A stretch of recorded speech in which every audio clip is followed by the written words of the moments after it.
On this episode, we join a Tuk Tuk food tour to see a side of Bangkok like we rarely see it as tourists. Thanks to our friend Simon from X-Peak for inviting us along. That was a lot of fun.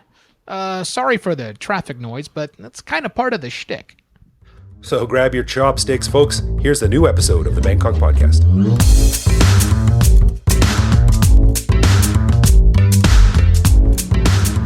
Sawadee krap, and welcome to the Bangkok Podcast.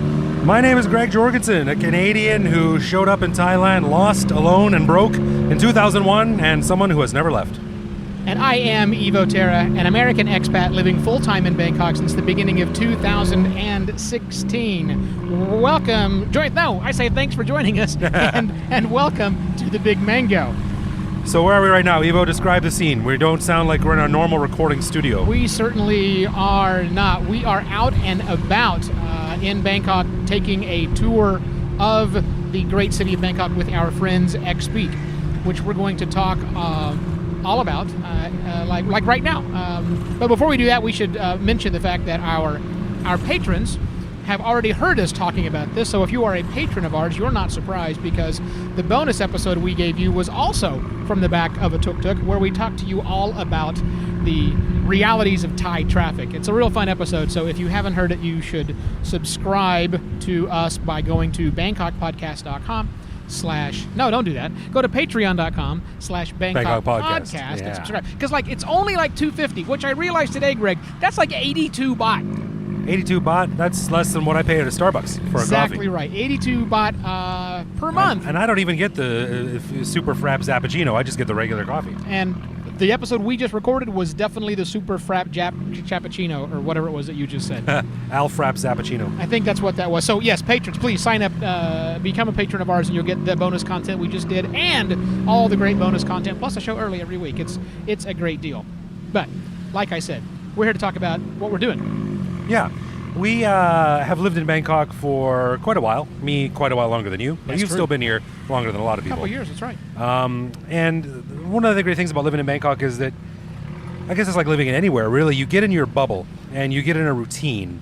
And despite the fact that that routine is still exciting and unique and interesting on many levels, because it's Bangkok, it's still nice to bust out of that routine sometimes. And we thought it'd be interesting to become tourists for a night, because Bangkok changes fast, and there's a lot of things here that you are familiar with, and you don't think about them for a few years, and then when you walk by the place, or you do the activity, or you talk to the same person, it's completely different. So it's really good to get out in the city and see and do things that you sort of have seen and done before. And I think one of the best ways to do that is just pretend you're a tourist for the night. And that's what we're doing. We've teamed up with our friends at... The hell is that? What sort of weird calisthenics was that going on? I think it's a school cheerleading practicing. Maybe cheers. That's what it was. Anyhow, we have teamed up with our friends at X-Peak. They are a local experience tour company here in Bangkok that does food tours, tuk-tuk tours, cooking classes, lots of various things. And we are taking their Bangkok Nights food and tuk-tuk tour, their most popular selling tour. They asked us to come along, and in exchange for us saying, doing this. Yeah, let's be tourists. Sharing this with you, and it was a great opportunity for us to, as Greg said, be tourists. So that's what we're doing. We're still on our side of the river, right? Do you know where we are? You live here. Oh, I know where we're at now. You know where we are? Now I do, finally. We're just crossing the Memorial Bridge, otherwise known as Sapan Put. We're going from the Thonburi side of the river, where what Arun is, the Temple of Dawn, over to the Bangkok side of the river, where most of the city and the big expensive hotels are. This is a really interesting bridge. This is the green bridge, the green metal bridge that you see if you are on the river, or you see from a boat.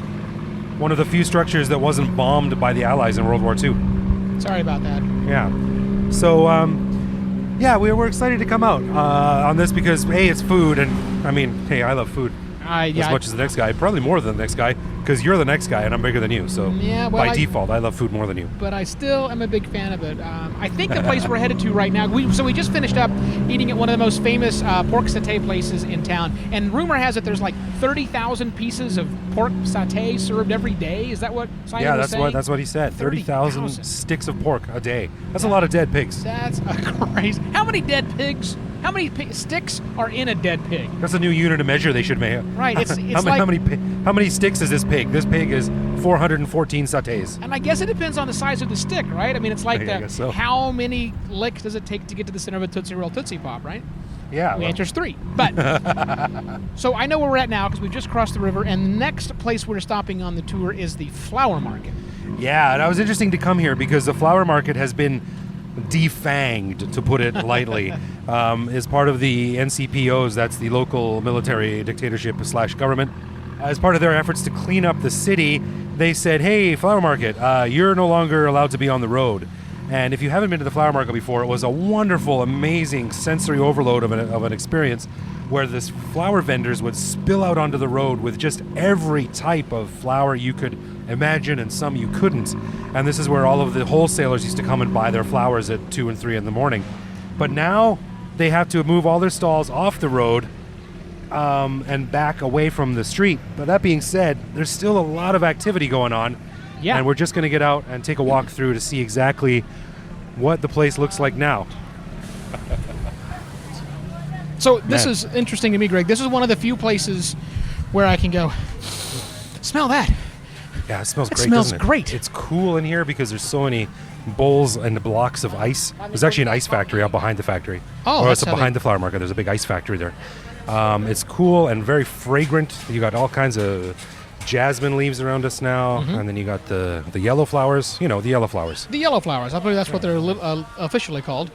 Yeah, Thailand's yellow flowers. I think that's the scientific name, yellowist floweritis. But it's good to see that the flower market is still going, it's still buzzing, although it's been kind of moved back off the road a little bit. Part of the charm of it, I think, was how chaotic it was. But as we discovered with our investigation into how the street food cleanup was going, if they do it right, it's a minor impact. Yeah, I think they can do it. They do a good job. You know what it was like before they came in and said get off the street. I've never seen that, so for me, I have no idea. This still looks like a very cool experience walking through a market that is loaded with fresh flowers by vendors that are selling the exact same things 90 times over. But okay, how does it work for the pricing? I don't understand. You know? Things have prices. You can see the price on them. Well, but are they competitive? I mean, does somebody try and undercut the other? Why would you buy the same exact yellow flowers from this guy? We need to get a floral economist on the show. Floralonomist. A floralonomist? Floriconomist? Yeah, I don't know who sets the prices, but I imagine if you decided to start selling 5 baht cheaper than the other guy, you'd probably have some problems right away. Yeah, I assume that it's like anything in life. Relationships mean the vast majority. Has a lot to do with it. This goes back quite a ways, and it's still operating very much with the energy that it used to. Right. Like I said, a little bit less chaotic, but it's not always a bad thing. And now we're going to some hidden staircase. Oh, this is nice. Oh. This is nice. This is great. I've never been upstairs. What an interesting area. It's like an abandoned, it's almost like a film set. So I know, so we're upstairs now, the Market Experience, which is another, they're associated with X-Peak. They do the cooking classes. They've got a nice spread of food set up here. Alyssa and Tom, our 2 chefs, have made fantastic food for us. So let's not eat and talk. Let's just eat. What do you think? Can't talk. Eating. Back in the Tuk Tuk. I am already getting full, Greg, and we've stopped at 2 out of the 17 places we're going tonight. 17 places. Yeah, that's nice. That's interesting. I'm also getting full because I just ate about 7 deep-fried tempura flowers. First time ever eating a deep-fried tempura flower? Yeah, I've never had a flower before, and they were really good. They were butterfly peas. Butterfly pea and something else I think they said that was in there as well. Yeah, there's corn and like a squash or plantain type of thing. But the cool now we're back in the Tuk Tuk and we're driving through stacks of tomatoes and carrots, chilies, mushrooms, and various other assorted vegetables that I do not recognize. The produce section of the historic flower market in Bangkok as well. And of course, a cart full of knives. Well, you need sharps. You need sharps to make them out. So I know that they said they were getting all the people off the street, man, but you know what I see? People on the street? A lot of vendors on the street still. Yeah, but this is nothing like it used to be. It used to be just a mad, chaotic free-for-all. Yeah, so maybe this is good for everybody else too. So. Yeah, there's still street action, but there's clearly been a big step down. Well, all right. So now, you know where we're going? Yeah, we're going to an area called, we're going to close to the Sao Ching Ta, which is also known as the giant swing right across the street from Bangkok City Hall, next to the Brahmin temple that we talked about with Nathan, a previous Bangkok podcast guest. Oh, that's right. I remember and this. Also the Sao Ching Chow was the logo for the first season of the Bangkok podcast. So it's a really cool area. We are re-traveling areas prior traveled, which is the whole concept of re-traveling something. So I want to talk about other activities you can do as a tourist. Like you can't. Yeah. It's not all about getting in the back of a tuk-tuk. Right.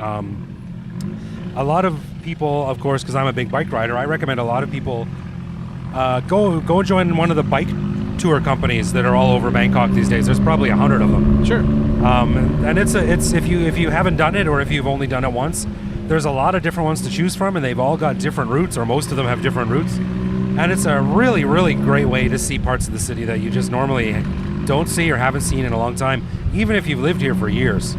There's always Thai cooking classes. There's Thai massage classes. There's Thai massage.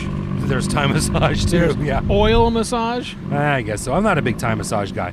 I'm one of about 3 people in the world who's never been a big fan of that. There's other kinds of massages. But yeah, you can get the happy ending massage. I've heard those exist. I don't know much about it though. I don't have any first-hand experience. Oh, I if knew you he will. was going there. You All did. set up. Oh no, I've become predictable. So back to the bike tours thing. Yeah, have you taken a bike tour? I've never gone as a guest, as a paying guest on one. I see them quite a lot. Yeah. I will see the people on the bikes. I mean, it's you don't bring your own bike. They obviously have bikes. Yeah, they give you everything. They supply the bike, the helmet, the food. Right. You just show up and ride. Oh, look, and, taking our picture. Smile for the camera. for a photo opportunity. Hopefully it doesn't look as bad as the one you posted to Line earlier. I suck so bad. Where I was I'm in so a sorry. terrible slouching position with my eyes closed. I looked like Jabba the Hutt. I apologize. So yeah, lots of things to do. Bike tours would be probably a good thing if you're into the biking thing. It's a great way to get and see city slow speed, I suppose. Yeah, I'm a big fan of it. And like I said, even if you've been here years and years and years, the city changes so fast, especially in the past 5 years, where there's cleanup projects going on, new buildings going up, old buildings being torn down, subway lines, SkyTrain lines being put in all over the place. Competing tuk-tuks. Hey! Oh, we almost had an accident. Yeah, we're a little scrapey right there. That was Thai for Interesting. Get out of my lane, ass That's hat. yeah. Our tuk-tuk actually collided with another one mid-sprint. Just a light scrape. Light scrape side to side. Cue some angry yelling, and on they go. We're gonna do No it again. insurance companies needed. Here we go. Now we're a little road rage happening. We're right behind him. Oh, they're still yelling.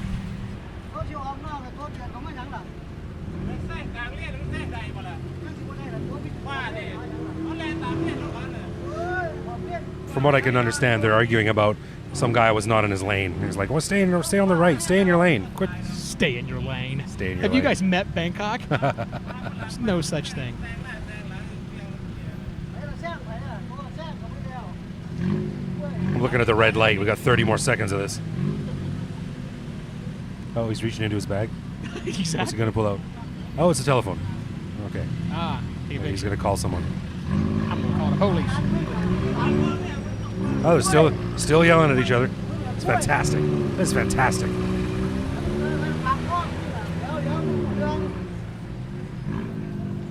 Here we are. Hey, there's a giant swing. Giant swing.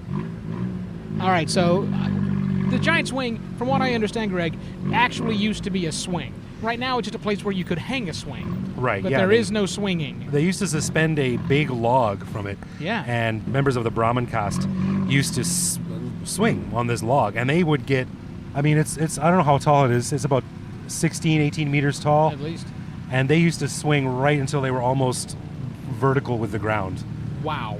And they used to grab a bag of coins that were suspended high above the ground.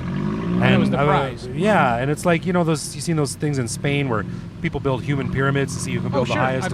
I've seen those. Those are Yeah, great. and then they never invariably collapse. Someone and falls off someone and dies, cracks or a gets head. hurt. Yeah. The same thing happened here. After too many people died, they eventually was like, Yeah. we don't need to do this anymore. But it's still, the swing is still up, and it's a nice landmark. Yeah, it's a beautiful spot. So that's where we're going to go next. Yeah. Right now we're also driving past Bangkok City Hall, which is interesting because you don't often think about Bangkok having a city hall. You're like, oh, well, yeah, right. This reminds me that someone's actually in control of this place. In theory. Hey folks, just a quick aside in case you're wondering what's next. At this point in the tour, we had the main meal of the night at a busy, noisy, famous restaurant called Krua Apson. Many beers and laughs were shared before we got back into the tuk-tuk for our next stop. Oh, we did not stop at the Giant Swing. We stopped at, remember the name of that restaurant? Krua Apson. Krua Apson. It was very good. Well, I thought so. Well, here's the thing. Okay. This is what's great about being a tourist in Bangkok, because I've been here for 16 years. Krua Apson is a very famous restaurant. I've never been. I've also never had 2 of the 4 dishes that were ordered during dinner. Really? Yeah. Which is good because I hated them. They were awful. No, I loved everything that was there. That's fantastic. You More didn't power like to you. you didn't like the Kung Lotus The gang som, the orange lotus root Very curry, sour. which is fishy and shrimp pasty. Yes. And sour. And then they Yes. had the broad bean salad. Oh, that was good and hot Disgusting. and bitter. Dude, I thought Brussels sprouts were my all-time most hated vegetable. I think I may have a new contender. But you know what? That's great. It's fantastic because now I know. Yeah. I never would have known that had I not taken this tour. And that's what's true. great about getting out and doing these things. Like I said, even if you know Bangkok like the back of your hand, you still can find new experiences by just tagging along as a tourist, which is fantastic. It's a good way to think about a shitty experience you had. Yeah, my I've put a friend. positive spin on it. You're smart that way. So, Ugh. well, see, I liked everything we had, which means I ate everything that we had. And we have, I think, 4 more stops with eating before this night is done. And I'm not exactly sure where I'm going to put it. I might need to go do a binge and purge. Oh, now we're supposed to get out. So we're going to get out, and we're going to say amazingly cool things. Yeah, okay. Stop number. I don't know how many this is, but we'll keep going in just a moment. All right. Where the hell are we?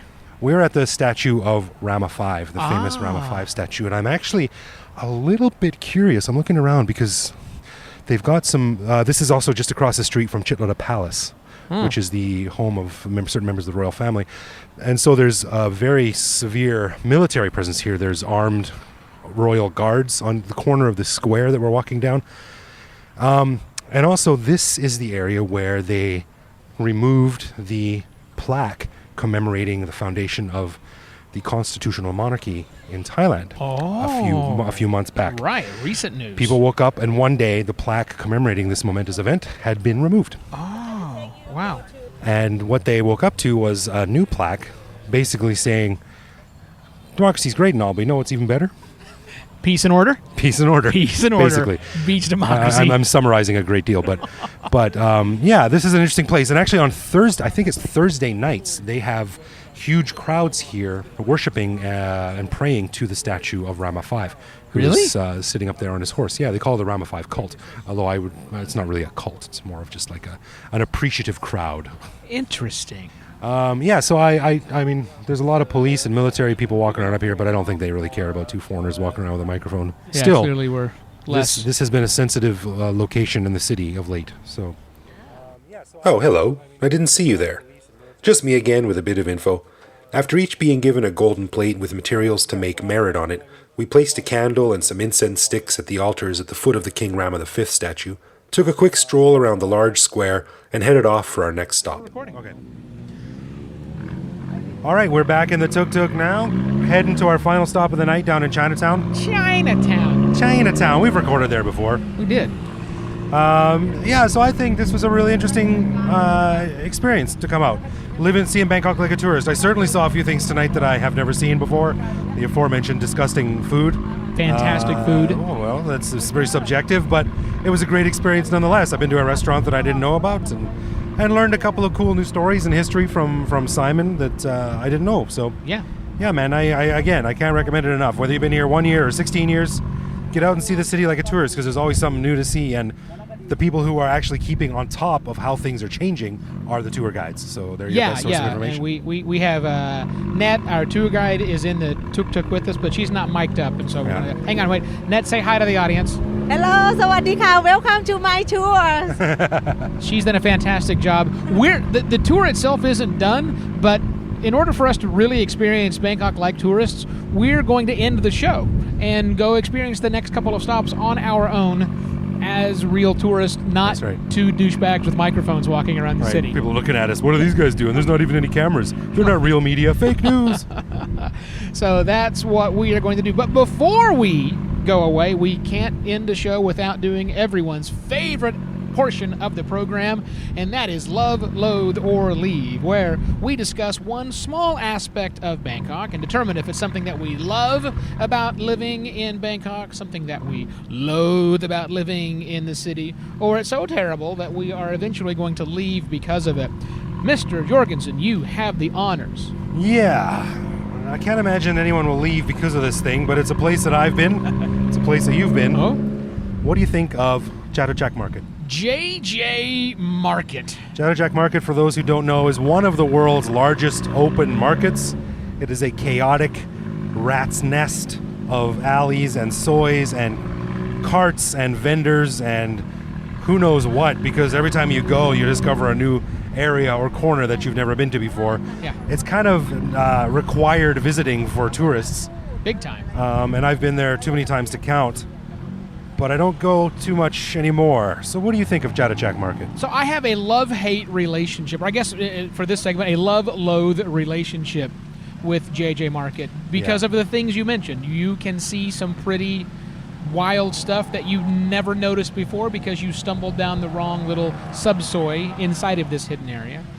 So I love that aspect of it. I also love the fact that there are great deals there. It's not just a tourist trap.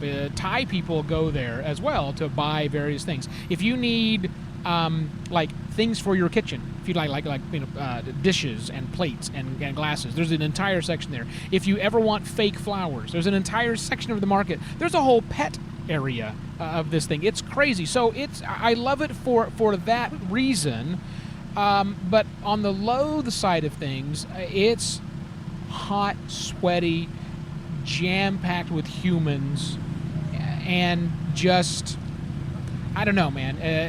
If it was, maybe if I would go visit sometime like in November and December when it's not, 48 degrees outside, maybe it's better then because, man, those interior places just get stifling. Yeah. I think we're on the same page here, and this might be our first love, loathe, or leave that both of us love and loathe. I feel the same way. Like, it's a great place to go to find good deals. In fact, some of the furniture in our condo we got made at Chatuchak Market. Our Thai pillows. And they did a fantastic job with this custom wood furniture that we had made. Right. But yeah, it is just so crowded and so hot, and it just saps the energy out of you at twice the rate of any other place. That being said, I haven't been up there in probably a couple of years now. Apparently, there's a big new mall up there, an air-conditioned mall with a lot of the vendors. Mall is in there. Now that's interesting. That so it might be a much nicer shopping experience than it used to be, or at least have more options than it used to. But still, if you're outside in the old area, I love it. I loathe it. Split decision, and by that I mean we agree, but we are split down the middle on how we feel about JJ. If you come to Thailand, if you come to Bangkok, you have to go, though. I mean, it is one of those experiences that you don't want to miss. Yeah, but if someone says, let's spend the day at JJ Market, don't do that. Let's spend half a day at JJ Market. You'll be glad. One of the best things about JJ Market is beer is super cheap. You can just grab a beer and walk around that hot place the entire time, which makes it somewhat more palatable. I'd also say one of the best things about JJ Market is leaving JJ Market. Well, thanks everyone for listening to this special on-location episode of the Bangkok Podcast. We hope you enjoyed it. We had a great time rolling around with XPeak tonight, and check them out online, xpeak.com. They put on a good show. And get out and see Bangkok as a tourist. Take a cooking class, go on a bike tour, go on a walking tour. There's tons of things to do.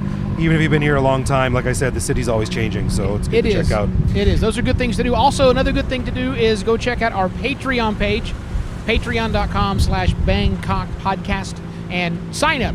Bonus content that, like, we're doing entire full episodes now that are only available to patrons. Sign up for that. Plus, you get early access to these shows that we put out for everyone.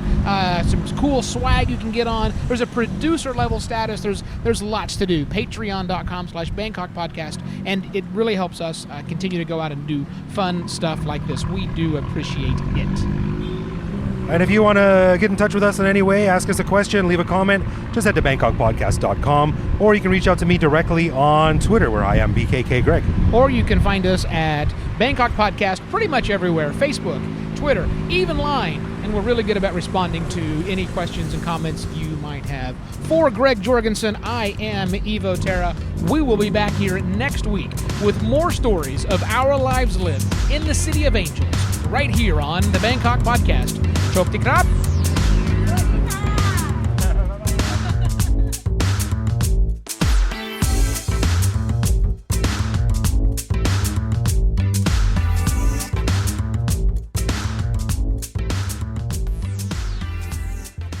And now we will bring together. Bottoms up. Bottoms up. Chon, chon, chon, chon, chon, chon, chon. Sir, sir. Jesus Christ. I thought you said it was refreshing. Ah, no. Oh, that was another It's like when someone says, try this, and you ask what it is, and just try it. No, what is it? Just eat it. Yeah. Oh, I already don't like What's the worst that can happen? Yeah.